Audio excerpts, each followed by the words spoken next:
তোমার কথা বলতে যেন প্রাণে পুলক জাগে, তোমার কথা শুনতে যেন সুখের ছোঁয়া লাগে।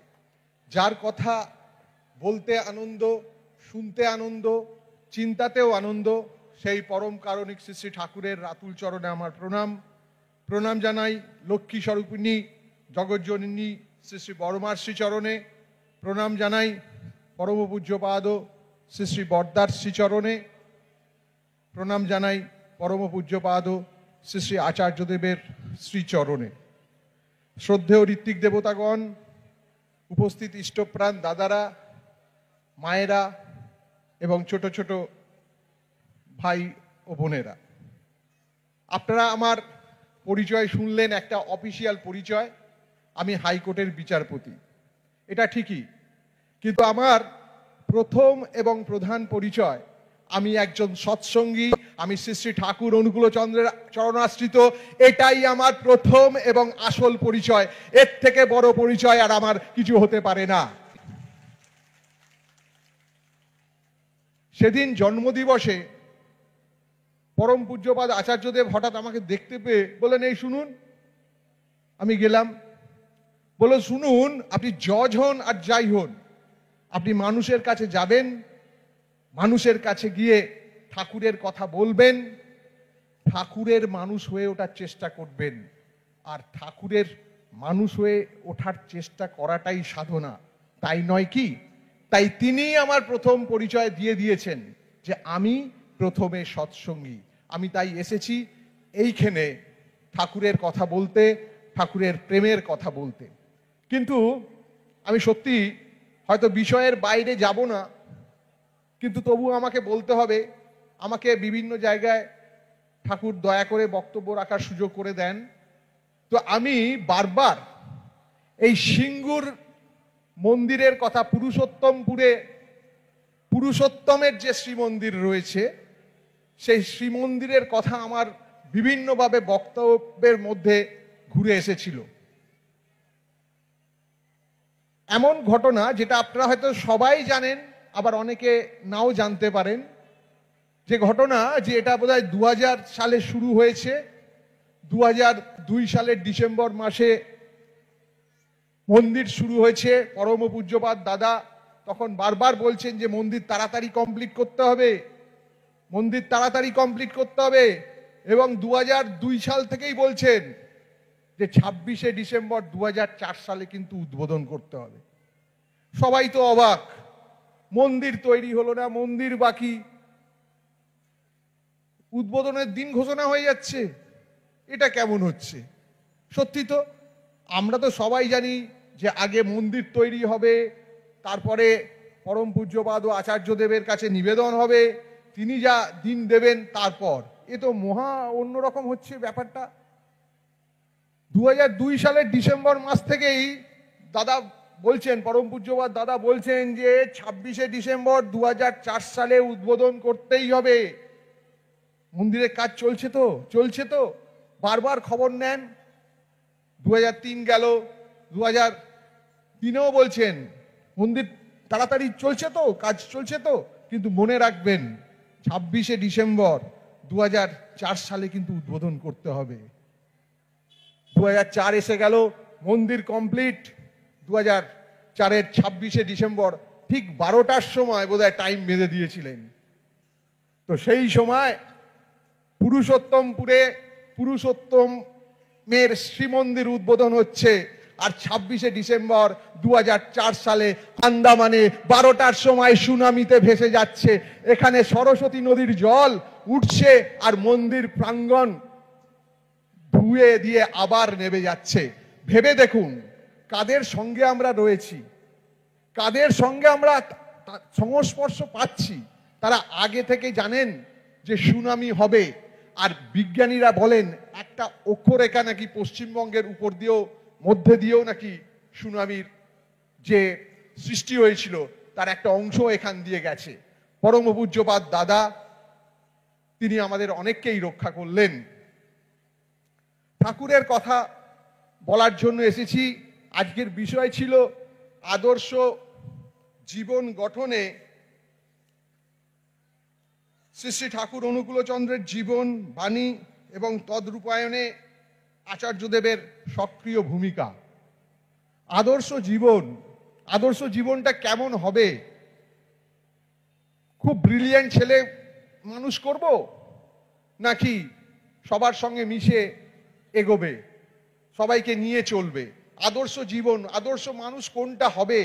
এটা বড় লাখ টাকার প্রশ্ন। এই প্রশ্নের উত্তর দিতে গেলে আমার মনে হয়েছে সবসময় যে কোনো জিনিস, কঠিন বিষয় যদি আমরা বুঝতে চাই, আমাদের একটা উদাহরণের প্রয়োজন হয়। উদাহরণ, বাড়িতে আমরা ছোটবেলায় সবাই অঙ্ক কষেছি, তাই না? এখনো অনেকে ছোটবেলায় ছোটদের অঙ্ক কষাচ্ছি, বীজগণিত, পাটিগণিত, অ্যালজেব্রা সবকিছু। দেখবেন অঙ্ক বই থাকলে আপনারা জানেন, মা বাবা যারা আছেন, যে অঙ্কে বইয়ে ফর্মুলা দেয়া থাকে প্রথমে, এবং এই ফর্মুলা দেওয়ার পরেও ছাত্রছাত্রীরা যাতে ভালো করে অঙ্কটা বুঝতে পারে তার জন্য প্রথমে কিছু অঙ্ক কষে দেয়া থাকে, যাতে ফর্মুলাটা ভালো করে বুঝতে পারে। আমার নিজের ব্যক্তিগতভাবে মনে হয়েছে যে শ্রী শ্রী ঠাকুর অনুকূলচন্দ্রের যে ফর্মুলা, বেঁচে বেড়ে ওঠার যে ফর্মুলা যদি তিনি দিয়ে থাকেন, তার ক্লাসিক এক্সাম্পলস হচ্ছে আচার্যদেবের জীবন। আচার্যদেবের জীবনই কিন্তু ক্লাসিক এক্সাম্পল, যেখান থেকে আমি বুঝতে পারি যে আমার জীবনটা আদর্শ জীবন কিভাবে হবে। পঞ্চদশ খণ্ডে আলোচনা প্রসঙ্গে দুলালিমা প্রশ্ন করছেন যে গুরুর প্রতি টান কিভাবে হয়। শ্রী শ্রী ঠাকুর অনুকূলচন্দ্রকে জিজ্ঞাসা করছেন, সত্যি গুরুর প্রতি টান কিভাবে হবে? খুব কঠিন প্রশ্ন, কিন্তু শ্রী শ্রী ঠাকুর অনুকূলচন্দ্র খুব সহজ করে বললেন যে ছেলেদের মানুষ করি, ছেলেদের যত্ন, ছেলে মেয়েদের যত্ন, লেখাপড়া, খাওয়া দাওয়া সবই করি, ঠিক সেই রকম ছেলে মেয়েদের যেমন যত্ন করি, ঠিক সেই রকম গুরুর প্রতিও সেই রকম টান হওয়া দরকার। তার তুষ্টি পুষ্টি, তার স্বার্থ প্রতিষ্ঠার করা দরকার। এরকম করতে করতেই গুরুর প্রতি টান হয়। কিন্তু দুলালির মা তো ছেড়ে দেওয়ার পাত্র নয়। তিনি বললেন যে অমন করে তো পারি না, অমন করে তো করতে পারি না, যে ছেলে মেয়ের মতো যেমন যত্ন করি, গুরুকেও সেমন যত্ন হয়তো করতে পারি না। ঠাকুর বললেন যে একটা নিজের উপর রোক আনতে হবে, যে আমি করবই। সবসময় ভাবতে হবে যে আমি ইষ্টের, আমি ইষ্টের, আমি ইষ্টের, আমার সবকিছু আমার ইষ্টের, আমি আমার ইষ্টের। এই কথা ভাবতে ভাবতে একটা সক্রিয় আবেগ চলে আসে, তখন ভালোবাসা আসে, টান আসে। পরম পূজ্যপাদ আচার্যদেব কি বলছেন? যে 48 ঘন্টা, শুধু 48 ঘন্টা শুধু তুমি ভাবো ঠাকুর আমার, আমি ঠাকুরকে ভালোবাসি ভালোবাসি ভালোবাসি, এই করে সবসময় তুমি এটা ভাবতে চেষ্টা করো। তুমি বাথরুমে যাও, তুমি শুতে যাও, অফিসে যাও, রান্নাঘরে যাও, শুধু এইটুকু ভাবো, ঠাকুর আমি তোমাকে ভালোবাসি ভালোবাসি ভালোবাসি। এই করতে করতে কিন্তু ভালোবাসাটা আপনি আসবেন।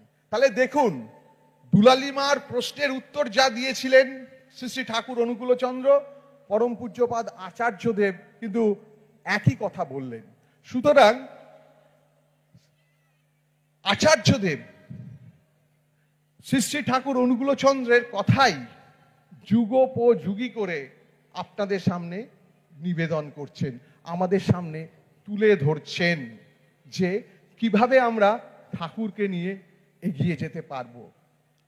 পরম পূজ্যপাদ ও আচার্যদেবের কাছে বিভিন্ন সময়ে বিভিন্ন মানুষ আসেন, এসে আশীর্বাদ প্রার্থনা করেন। আমি দেখেছি কেউ হয়তো মুম্বাই যাচ্ছেন বা কেউ হয়তো আমেরিকা চলে যাচ্ছেন, পরম পূজ্যপাদ আচার্যদেবের কাছে আশীর্বাদ চাইছেন, পড়াশোনা করতে যাচ্ছেন বা চাকরি করতে যাচ্ছেন। পরম পূজ্যপাদ আচার্যদেব কি করছেন? আশীর্বাদ তো করছেনই, সেই সঙ্গে ডেকে ডেকে বলছেন, এই শোন, আমেরিকায় কে আছে দেখতো, এই মুম্বাইয়ে কে আছে দেখতো, আমাদের গুরু ভাইরা, ওর সঙ্গে যোগাযোগ করিয়ে দে। এটা যেন ঠিক সেই বাবা বা দাদা তার ছেলে বা ভাই হয়তো বিদেশে চলে যাচ্ছে, যেমন একটা উৎকণ্ঠা থাকে, যে বিদেশ বিভুঁইয়ে গিয়ে যেন অসুবিধে যাতে না পড়ে তার জন্য একটা চেষ্টা করে দেয়া, যে ওখানকার গুরু ভাইদের সঙ্গে যোগাযোগটা করিয়ে দেওয়ার কথা, একটা নেটওয়ার্কের কথা, একটা নেটওয়ার্কের মধ্যে তিনি রাখতে চাইছেন। আর দেখবেনও তিনি বলছেন সমস্ত গুরু ভাই গুরু বোনেরা যাতে একসঙ্গে এই ইষ্টের কাজ করতে পারেন, সেই জন্য একটা চেষ্টা তিনি বারবার করছেন, বলছেনও। এবারে আপনারা সবাই জানেন যে গুরু ভাই গুরু বোনেদের মধ্যে যাতে সংহতি বজায় থাকে তার জন্য তিনি কি করছেন, বিভিন্ন অঞ্চলের উৎসব এক জায়গায় করতে বলেছেন এবং সত্যি সেখানে দারুণ সাড়া পাওয়া যাচ্ছে। সবাই তিনি চাইছেন সব গুরু ভাই গুরু বোনেরা যেন একসঙ্গে থাকেন, একটা নেটওয়ার্কের সৃষ্টি করতে চাইছেন। এই নেটওয়ার্কের মধ্যে থাকা মানেই কিন্তু আমরা একটা শক্তি পাই। আমরা যখন বিদেশ বিভুঁইয়ে যাই তখন যদি কেউ অচেনা মানুষ এসে আমাদের পরিচয় দেয় যে আমি সৎসঙ্গী, কি আনন্দই না হয়, তাই না? আপনারা সবাই জানেন যখন একজন বিদেশে বুঝে শুনি যে শ্রী শ্রী ঠাকুর অনুকূল চন্দ্রের শিষ্য, তার সঙ্গে আলাপ হলো, মনটা আনন্দে ভরে যায়, যেন আত্মীয়র থেকেও বেশি। এ একটা অদ্ভুত ধরনের আত্মীয়তা, আমার তো তাই মনে হয়, আপনাদেরও তাই মনে হয়। এই জন্যই আমার নিজের একটা ঘটনার কথা বলি, নেটওয়ার্কের কথা। এই নেটওয়ার্কিংটা যে কতটা উপকার করে, আমি তখন কোচবিহারে অ্যাডিশনাল ডিস্ট্রিক্ট জাজ, রাত 25, সেটা ছিল 25শে ডিসেম্বর 2011। 25শে ডিসেম্বর 2011 গভীর রাতে 2টোর সময় আমার মোবাইলটা বেজে উঠল, ঘুম ভেঙে গেল।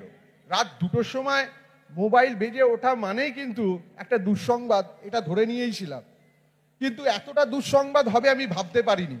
আমি শুনলাম যে আমার জ্যাঠাইমা, যিনি উলুবেড়িয়াতে থাকতেন, 86 বছর প্রায় বয়স, তিনি হঠাৎ বাথরুমে পড়ে মারা গেছেন। সেই সময় আমার কাছে খবর এলো এবং তার পুত্র সন্তান না থাকায় আমাকেই তার মুখাগ্নি করতে যেতে হবে। কিন্তু মুশকিলটা কি হলো জানেন, ওই রাত 2টো কেন, তার পরের দিন সকালেও কোনো ট্রেন ছিল না। ট্রেন আসবে সরাইঘাট, আসাম থেকে আসবে 3:15 সময় কোচবিহারে, সেই ট্রেন পৌঁছবে পরের দিন মানে পরশুদিন সকালবেলা। তাহলে অতক্ষণ ওই মৃতদেহ কিভাবে রাখবো, কিভাবে সংরক্ষণ করব, এইটা ভাবতে ভাবতেই নানা বিভিন্ন জায়গায় ফোন করছি, কিন্তু কিছুতেই বুঝে উঠতে পারছি না যে বাড়ি কি করে ফিরবো। এরম করতে করতে রাত ভোর হয়ে গেল। সকালবেলায় আমার এক গুরু ভাই প্রফেসর ডক্টর গৌরাঙ্গ বিশ্বাস আমাকে মাঝে মাঝে থানকুনি পাতা দিতে আসতেন। তো আমাকে থানকুনি পাতা দিতে এসেছেন, এসে বলছেন, আরে দাদা আপনার মুখ চোখের এরকম অবস্থা কেন? আমি বললাম এই অবস্থা, আমাকে এখনই বাড়ি যেতে হবে, কিন্তু কোনো কিছু উপায় পাচ্ছি না। বলছেন যে দাঁড়ান আমি দেখছি। বলে তিনি কি বললেন, কাকে ফোন করলেন, ফোন করে কথা বলার পর আমাকে বললেন যান আপনি বেরিয়ে পড়েন। তো আমি গাড়ি নিয়ে কোচবিহার থেকে 3.5 ঘন্টায় বাগডোগরা এয়ারপোর্টে এলাম। এসে দেখি একজন গুরু ভাই যার নাম রমেশ সাহুদা, যার সঙ্গে আমার কোনোদিন পরিচয় হয়নি, যার সঙ্গে আমার কোনোদিন দেখা হয়নি, যার সঙ্গে আমার কোনোদিন ফোনেও কথা হয়নি, সেই রমেশ সাহুদা আমার জন্য নিজের পকেট থেকে 7,500 টিকিট কেটে আমার জন্য অপেক্ষা করছেন। আমি জয়গুরু বলে টিকিটটা নিয়ে টাকাটা দিয়ে বিমানে উঠে মাত্র 35 মিনিটের মধ্যে কলকাতায় এসে পৌঁছলাম। তখন মনে হলো সব নেটওয়ার্ক ফেল করতে পারে, বিএসএনএল, ভোডাফোন, জিও সব বলতে পারে আপনি পরিষেবা সীমার বাইরে আছেন, কিন্তু সৎসঙ্গের নেটওয়ার্ক কখনো বলবে না আপনি পরিষেবা সীমার বাইরে, আপনি নেটওয়ার্কের বাইরে আছেন। সেই নেটওয়ার্কিং এর কথা পরম পূজ্যপাদ আচার্যদেব বলছেন যাতে এই নেটওয়ার্কিং এর মধ্যে থাকতে হয়। তিনি ডিপি ওয়ার্কস এর প্রবর্তন করেছেন। এটা কার জন্য করেছেন? এটা আমাদের প্রত্যেকের জন্য করেছেন, সবার জন্য। আরে মশাই, আমি তো রেগুলার উঠে ইষ্টবিধি সস্তনী করি, আপনারাও সবাই করেন, আমাদের কি দরকার ছিল যে ওখানে কে করছে না করছে? কিন্তু না, এটা তিনি দিয়েছেন আমাদের করণীয় হিসেবে। কেন দিয়েছেন বুঝতে হবে। একটা কথা শুনেছিলাম, ঈশ্বর আমাদের দিতেই চান, আমরা নিতে জানি না। ঈশ্বর আমাদের দিতেই চান, কিন্তু আমরা নিতে জানি না। সত্যি তো, নিতে যাওয়ার কৌশলটাই কিন্তু আসল। ইষ্টকর্মের সঙ্গে যুক্ত থাকা মানেই ইষ্টকে আমি আমার জীবনে রেখেছি। আমি যখন ডিপি ওয়ার্কসে যাচ্ছি, আমিও যাই, আমি ডিপি ওয়ার্কসে যখন যাচ্ছি তখন আমার মাথার মধ্যে সবসময় চিন্তা করছি, আচ্ছা ওটা ঠাকুরের মানুষ ছিল, ঠাকুরকে মানুষের ওকে আবার ফিরিয়ে আনতে হবে। সবসময় চিন্তা ভাবনাটা থাকছে, কিভাবে কথাটা শুরু করব, কিভাবে বলবো। এটা হওয়ার সঙ্গে সঙ্গে কিন্তু ইষ্টের সঙ্গে আমি যুক্ত থাকছি, মানে ঈশ্বরের সঙ্গে। শ্রী শ্রী ঠাকুর অনুকূলচন্দ্র সবসময় আমার সঙ্গে থাকছেন। আর শ্রী শ্রী ঠাকুর অনুকূলচন্দ্র সঙ্গে থাকেন, তখন আপনার কোনো বিপদ আপদ, আপনার পরিবারের কোনো বিপদ আপদ আসতে পারে না। আর সেই জন্যই এই ডিপি ওয়ার্কস দিয়েছেন। আমার নিজের কোনো ক্ষমতা নেই, আমি যত বড়ই অফিসার হই যাই হোক, আমার নিজের কোনো ক্ষমতা নেই আমার পরিবার পরিজনকে আমি প্রোটেকশন দিতে পারি, একমাত্র তিনি দিতে পারেন। আর তিনি দিতে চাইছেন। আমি যদি এই ইষ্টকর্মের সঙ্গে যদি নিজেকে যুক্ত না করতে পারি, তিনি দিতে পারবেন না। তার হাজার ইচ্ছা থাকলেও তিনি দিতে পারবেন না। একটা রূপক ঘটনা আপনাদের বলে বোঝাবার চেষ্টা করি, মানে আমিও বোঝার চেষ্টা করি। দুর্বাসা মুনির নাম শুনেছেন সবাই? দুর্বাসা নাকি মাঝে মাঝে আমার মতো রেগে যেতেন। যাই হোক, তো দুর্বাসা মুনি রেগে গেলে নাকি ভীষণ মানে অভিসম্পাদ দিতেন, আর তার সঙ্গে সঙ্গে মোড়ে টোড়ে যেতেন আর কি। তো হঠাৎ দুর্বাসা মুনির ইচ্ছা হলো 60,000 শিষ্য নিয়ে তিনি হঠাৎ দ্রৌপদীর কাছে এলেন। তখন প্রায় 12টা বেজে গেছে। এসে বললেন, এই দ্রৌপদী, মানে ওই রণবীর কাপুর না কে বলে আর কি, রণবীর সিং এর মতো বললেন, এই দ্রৌপদী, আমি 12টার সময় এসছি, আমি 1.5 ঘন্টা পরে আসছি, আমি চান টান করে আসছি, আমি তোমার কাছে আজকে প্রসাদ নেব। তো যাই হোক, দ্রৌপদীর তো তখন খাওয়া হয়ে গেছে, দ্রৌপদী কি করবে? কিন্তু দুর্বাসা মুনি 60,000 শিষ্য নিয়ে চান করতে গেছেন, এসেই খেতে বসবেন। দ্রৌপদী তো তখন কি করেন, তার সেই শ্রীকৃষ্ণকে ডাকছেন। তো শ্রীকৃষ্ণ এলেন কিছু পরে, হতশ্রান্ত ক্লান্ত পরিশ্রান্ত, এসেই বললেন, হে কৃষ্ণা, দ্রৌপদীর নামও কৃষ্ণা, আপনারা সবাই জানেন, হে কৃষ্ণা, আমাকে কিছু খেতে দাও। আরে আমি তোমাকে ডাকছি যাতে আমাকে উদ্ধার করার জন্য, আর তুমিই বলছো খেতে দাও। বলছে, না আমার ভীষণ খিদে পেয়েছে, আমাকে কিছু খেতে দাও। আরে তুমি আমার কথাটা শোনো। না না না, আমি কিছু শুনবো না, তুমি আমাকে কিছু খেতে দাও। কি করেন, ওই হাঁড়ি চেঁচে পুঁচে 4-5টা ভাত আর কিছু শাক ভাজা নিয়ে দিলেন শ্রীকৃষ্ণের হাতে। শ্রীকৃষ্ণ তাই খেয়ে বলেন, আহ, খুব পরম তৃপ্তি পেলাম, এত ভালো খাবার আমি পাইনি, সত্যি খুব ভালো হলো। আর এদিকে দুর্বাসা মুনি, তার 60,000 শিষ্য ঘুম থেকে উঠে, চান থেকে উঠে হঠাৎ মনে হলো তাদের যেন খুব ভালো খাওয়া দাওয়া হয়েছে, খুব মানে একটা ঘুম পেলো। তারপর সবাই শুয়ে পড়লো। ওই নদীর তীরে 60,000 শিষ্য নিয়ে দুর্বাসা তখন ঘুমোতে শুরু করলেন। গল্প শেষ, দ্রৌপদী উদ্ধার হয়ে গেল। কিন্তু আমার এখানে একটাই প্রশ্ন, আমি এটা নিজের মনের মধ্যে ভেবেছি, উত্তর আপনারা দেবেন। যে ধরুন, যখন শ্রীকৃষ্ণ এসে বললেন যে আমাকে কিছু খেতে দাও, 4-5টা ভাত কিন্তু খুঁজে দিতে হয়েছিল, ওই 2টো শাক ভাজা কিন্তু খুঁজে দিতে হয়েছিল। কিন্তু দ্রৌপদী যদি ওই 4-5টা ভাত যদি না দিতে পারতেন, ওই 2টো শাক ভাজা যদি না দিতে পারতেন, কৃষ্ণ উদ্ধার করতে পারতেন দ্রৌপদীকে? This is my question. খুব ভেরি সিম্পল, উত্তর দিন। পরম প্রেমময় শ্রী শ্রী ঠাকুর অনুকূলচন্দ্রের হাজার ইচ্ছা থাকুক, পরম পূজ্যপাদ আচার্যদেবের হাজার ইচ্ছা থাকুক, আমাদের তিনি রক্ষা করতে পারবেন না যতক্ষণ না ওই একটুখানি ওই ডিপি ওয়ার্কসের সঙ্গে আমরা নিজেদের যুক্ত করতে পারি। তাই ডিপি ওয়ার্কস আমাদের জন্য, আমরা করে দেখাবো। তাই তো শুধু ডিপি ওয়ার্কস শুধু আপনাদের অনেককে নিশ্চয়ই আনন্দ দিচ্ছে, প্রেরণা দিচ্ছে। ডিপি ওয়ার্কস কিন্তু আমার ব্যক্তিগতভাবে ভীষণ উপকারী হয়েছে। এই জন্য আমি অবিন দাদার কাছে আমার কৃতজ্ঞতা প্রকাশ করি, প্রণাম জানাই তাকে। আচার্যদেবের কাছে আমার প্রণাম আমি জানাই। কি হয়েছে জানেন, আমার মনে খুব দুঃখ ছিল। আমার 1968-এ আমি নাম পেয়েছিলাম, কিন্তু তখন থেকেই বাড়ির পরিবেশ, ইষ্টভীতি করতাম। 12 বছর বয়সে আমার দীক্ষা হয়েছে, সবই ঠিকই আছে। তারপরে এতগুলো বছর পেরিয়েছে, ঠাকুর অনেক সম্মান ডিগ্রি সবই দিয়েছে, কিন্তু আমার নিজের মনের মধ্যে অনেক দুঃখ ছিল, একটা ক্ষোভ ছিল।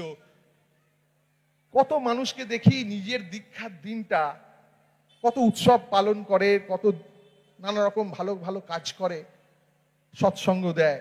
আমি না, আমার দীক্ষার দিনটা আমার মনে ছিল না। আমি সত্যি বলছি, আপনারা সবাই আমার আপনজন, আপনাদের কাছে গোপন করার কোনো ব্যাপারই নেই।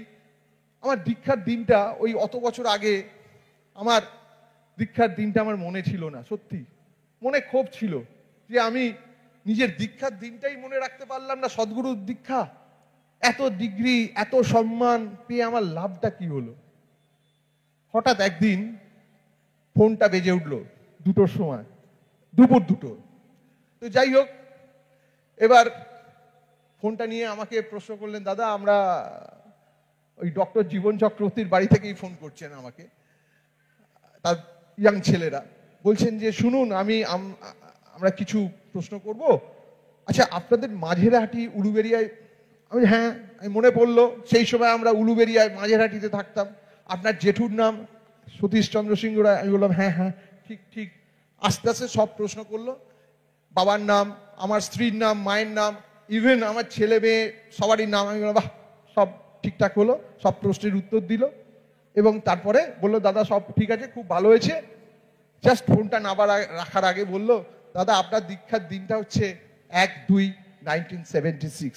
আমার 64-এ জন্ম, আমি মিলিয়ে দেখলাম 12 বছর বয়সে আমার ওই দিনটাই হবে। তাই আমি কৃতজ্ঞ পরম প্রেমময় শ্রী শ্রী ঠাকুর অনুকূল চন্দ্রের কাছে, তার আচার্য পরম্পরার কাছে, যে যারা এই ডিপি ওয়ার্কসের কাজটা প্রবর্তন করেছেন, শুধু নয় আমাদের মধ্যে চালিয়ে দিয়েছেন।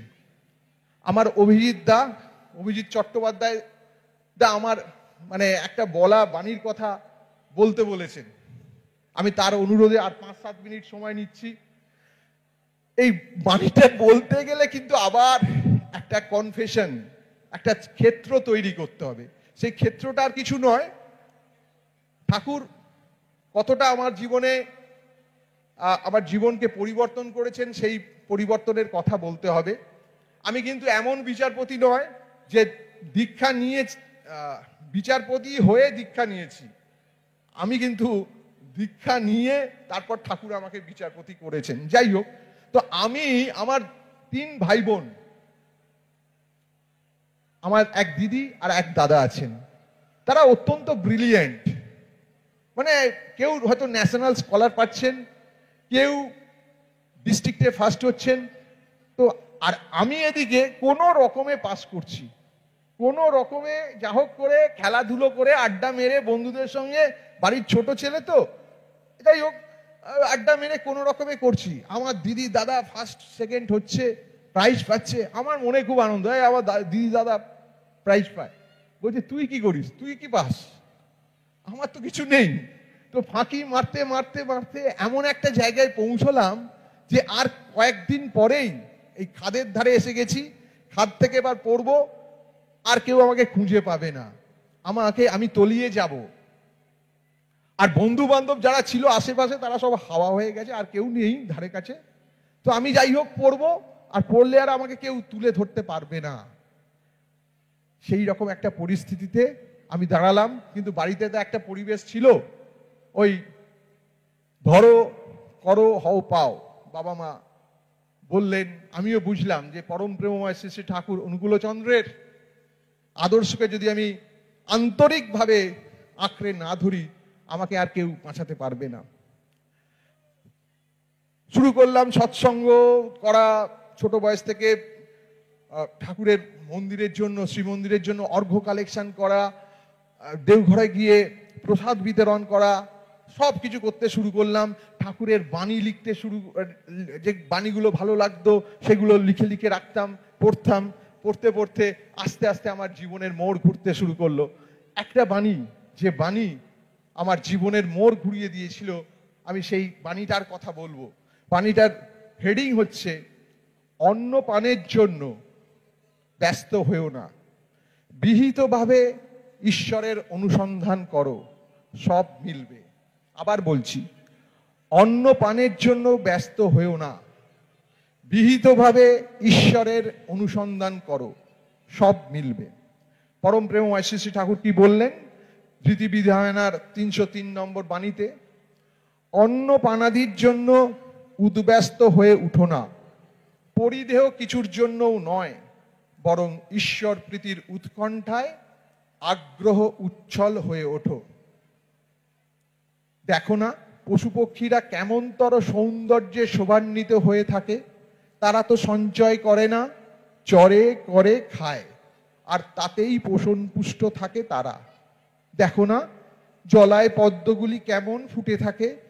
যার জীবন অতটুকু স্থায়ী, ঝরে যায়, শুকিয়ে যায়, পড়ে যায়, ঈশ্বর যদি তাকেও অতখানি সুন্দর করে তুলতে পারেন, তার প্রতি তোমার অদম্য প্রীতি কতখানি করে তুলতে পারে তা কি পরিমেয়? তাই খাওয়া পড়া নিয়ে উৎকণ্ঠ উদ্ব্যস্ত হয়েও না। পরম পিতা জানেন কার কি প্রয়োজন, আর বিনায়িত বৈধি চলনের মাধ্যমে সবাই তা পেয়েও থাকে। তাই তাকেই অন্বেষণ করো, প্রতিটি যা কিছুতেই তারই অনুগতি সম্পন্ন হও। দেখবে তুমি যা চাও তোমাকে উপচে পরিবেশেও তা বিস্তার লাভ করবে। তাই কালকে কি হবে তার জন্য ব্যস্ত বাগিস হয়েও না, আজকে যা করবার তা নিখুঁতভাবে করো। তোমার কৃতি অনুগতিকে স্বতঃস্রোতা রেখে উপাসনায় অর্থান্বিত করে দেখবে তোমার এই চলনে কালকের সমস্যাও সমাধা হয়ে উঠবে তোমার যত্নে যত্নশীল হয়ে। তাই কালকে কি হবে তার জন্য ব্যস্ত বাগিস হলে চলবে না, আজকে যা করবার তার নিখুঁতভাবে করতে হবে। যে ছেলেটা 2 ঘন্টা পড়লে বাড়িতে হইচই পড়ে যেত যে অপু আজকে 2 ঘন্টা পড়েছে, সেই ছেলেটাই 16 থেকে 18 ঘন্টা পড়তে শুরু করলো। আস্তে আস্তে সমস্ত লাইব্রেরিতে যেতে যেতে নিজেকে পাল্টাতে শুরু করলো, আর সৎসঙ্গে যাওয়া সে ছাড়লো না। দেখতে দেখতে পরম প্রেমময় শ্রী শ্রী ঠাকুর অনুকূলচন্দ্র আমাকে লাস্ট বেঞ্চ থেকে ফার্স্ট বেঞ্চে এনে দিলেন। তারপর থেকে আমি কোনো পরীক্ষায় সেকেন্ড হইনি। পরম প্রেমময় শ্রী শ্রী ঠাকুর অনুকূলচন্দ্র আমাকে ফার্স্ট করেছেন। তিনি আমার জীবনের লক্ষ্য, আর বিচারপতি হওয়ার জন্য পুরো কৃতিত্বটাই পরম প্রেমময় শ্রী শ্রী ঠাকুর অনুকূলচন্দ্রের এবং বর্তমান পরম পূজ্যপাদ আচার্যদেবের। আপনারা সবাই ভালো থাকবেন। জয় গুরু।